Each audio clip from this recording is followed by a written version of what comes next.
Singer Rahul Sipligunj బావమర్ది Rahul రెడ్డిపై విశాఖలో నమోదైన లవ్ అండ్ చీట్ కేసులో బాధితురాల నుంచి ఇప్పటి వరకు స్పందన రాలేదని మహిళా పోలీస్ స్టేషన్ ఏసీపీ అంబేద్కర్ చెప్పారు. బాధితురాలి సెల్ఫీ వీడియో ద్వారా చెబుతున్న అంశాలు కూడా తమ దృష్టికి రాలేదన్నారు. ప్రస్తుతం ఆరోపణలు ఎదుర్కొంటున్న వారి పాత్రపై లోతుగా దర్యాప్తు జరుపుతున్నామని అన్నారు. ఫిర్యాదు చేశారో సదరు యువతతో డీటెయిల్గా మాట్లాడాల్సి ఉన్నదండి.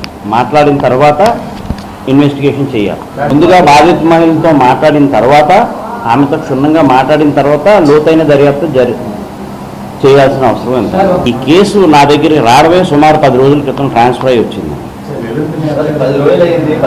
అది MBBPSలో ఎఫ్ఐఆర్ అయిన డేట్ 11th జూన్.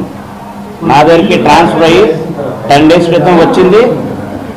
దర్యాప్తు చేయాలా దయచేసాం కానీ ఆమెమేమో బయట ఉన్నాను తర్వాత వస్తానని చెప్పిందండి నా దగ్గరికి. మరి 10 రోజులు అయింది, ఒకసారి రండి మేము మాట్లాడాల్సి ఉన్నదని కబురు పెట్టాము, వస్తానండి అని చెప్పింది.